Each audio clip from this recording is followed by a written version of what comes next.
Hello and welcome back to Money Never Sleeps. My name is Bob Crucis from M&A Wealth.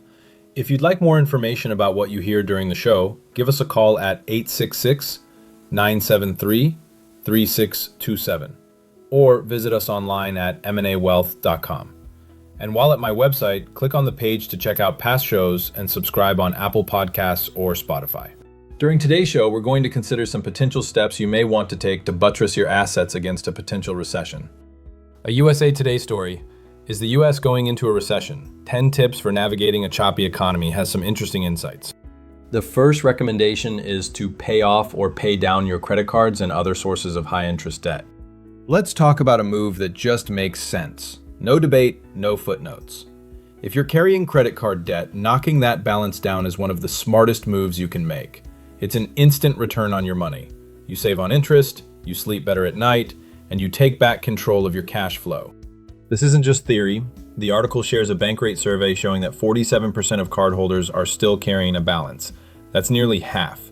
And once that balance starts to grow, it becomes harder to kill off.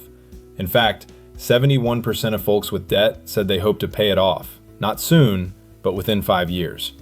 5 years for something that's draining your finances every single month. Now, I don't say that to guilt anyone. I say it to light a fire. Because this is one of those rare opportunities where taking action today delivers real peace of mind tomorrow. And if that's not a solid investment, I don't know what is. Next, you should try and make purchases on things that may get marked up as new tariffs are implemented. Now look, I know I just said paying down debt is one of the smartest financial moves you can make, and I stand by that. But here's the deal. Sometimes the math shifts, especially when tariffs start creeping in and prices are about to jump. This isn't about impulse shopping. This is about strategic timing. If you know you're going to need certain items soon, maybe it's toddler clothes, new jeans, that soccer ball for a kid's birthday, or even a bigger ticket item like a vehicle, it might actually make more sense to buy now, before those tariff hikes roll in. Here's what we're seeing. Those $24 toddler sets from Cambodia could climb to $36. A pair of Egyptian-made jeans might go from $40 to $44. A soccer ball from Pakistan, $18 today, over $23 tomorrow. And a 10% tariff on Brazilian coffee, that's your morning ritual getting a price bump. Now let's talk about bigger fish. That SUV you've been eyeing from Mexico, it's sitting at just more than $31,000 right now. With the new 25% tariff, you're looking at more than $39,000. That's not pocket change, that's strategy. An automotive expert quoted in the article predicts across-the-board increases and adds that even prices on cars and trucks made in the United States may rise by around $3,000 because they generally include foreign-made parts. Next, you should be cautious about big purchases. Let's be real. When the economy starts to wobble, retailers don't sit still. They pull out the stops. Sales, promos, limited time only deals, all designed to get you to spend now, not later. And hey, some of those offers might actually be worth considering. But here's the thing. Just because something's on sale doesn't mean it's in your best interest. That's why a lot of financial services professionals recommend what I call the cooling off clause. You see something shiny? Give it a week, maybe 10 days. Sit with it. If you still want it, really want it, then we can talk. Even better, loop in someone who's not afraid to call your bluff, a spouse, a buddy, your financially savvy cousin. Someone who's going to say, do you really need that $1,200 espresso machine when you don't even drink coffee at home? Big purchases are like big emotions, best handled with a little space and a lot of clarity. Because your future self isn't going to remember the flash sale. You're going to remember whether you stayed in control, stuck to your plan, and made decisions from a place of power, not pressure. That's how you build wealth with intention. That's how you evolve.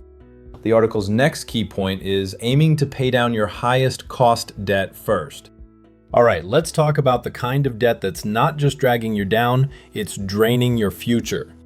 If you're carrying anything with a double-digit interest rate, it needs to be in your financial crosshairs. I'm not just talking about credit cards. I'm talking about payday loans, auto title loans, those sneaky high-interest traps that look like lifelines but end up costing you a fortune. Here's the truth most people don't hear until it's too late. The average credit card rate right now is around 22%. And those payday or auto title loans, they can make that look like a bargain. We're talking 30, 100, even 300% in some cases. That's not borrowing. That's a financial quicksand. So what do financial services professionals say? Simple. Attack the highest interest debt first. Laser focus. Every spare dollar, every little windfall, throw it at the worst offender. Minimums on everything else. Aggression on the one that's costing you the most. Why? Because paying off that kind of debt isn't just about numbers, it's about freedom. You don't need a $7 latte when 300% interest is breathing down your neck. Debt can feel like a weight, but you've got more power than you think. Get clear, get focused, and start swinging. That's how real progress is made. Building or adding to an emergency fund is another way you give yourself some protection during a recession. Let's have a real talk about something financial services professionals have been preaching for decades, and yet somehow it still gets pushed to the back burner. Your emergency fund. Now, I get it. When people hear 6 to 12 months of expenses, they check out. Sounds great in theory until you look at your paycheck, your bills, and your grocery receipt and think, yeah, right. But here's the truth. Even having $1,000 set aside can be a game changer. Why? Because when life hits you with a surprise, your car breaks down, your kid breaks an arm, the furnace dies in January, you're not scrambling for a high-interest credit card to bail you out. Bankrate says 47% of folks carrying credit card debt ended up there because of emergencies. Not because they're out shopping for shoes, because life happened and they didn't have a cushion. So no, you don't need to save a year's salary overnight, but you do need to start, little by little. Every dollar you put into that emergency stash is one less dollar you're borrowing at 20% interest later. And one more thing, don't let your emergency fund just sit there doing nothing. Park it somewhere that earns at least 4%. A high-yield savings account, a credit union, a money market fund. Safe, liquid, but still working for you. This isn't just about money, it's about increased confidence, and that's priceless. During a recession, you should also be cautious about taking withdrawals from a retirement account. Let's say things get tight, really tight. The market's rocky, bills are piling up, and that 401k or IRA starts looking like a tempting safety net. But before you even think about tapping your retirement accounts, pump the brakes. Why? Because pulling money out of your IRA or 401k early can do more damage than you think.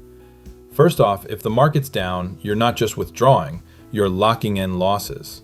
You're selling low, and that's the opposite of what smart investing is all about. Then there's the tax hit. Most early withdrawals come with a regular income tax plus a 10% penalty if you're under 59.5. That's a double punch, and it's your future that pays the price. If you have any questions about your retirement magic number, your retirement strategy, or any other parts of your financial strategy, visit my website at mnawealth.com or call my office at 866-973-3627 to discuss how my team might be able to answer your questions and address your concerns. It's our goal to help you prepare for the retirement you've worked so hard for. Disclosure. All matters discussed during the show are for informational purposes only.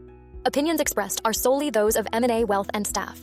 All topics covered are believed to be from reliable sources. However, M&A Wealth makes no representations as to its accuracy or completeness. This commercial shall in no way be construed as a solicitation to sell securities or advisory services to residents where permitted. Topics should be discussed with your individual advisor prior to implementation. Advisory services offered through M&A Wealth, a registered investment advisor in the state of Texas. Insurance products and services are offered through PNC Life Insurance Agency, an affiliated company.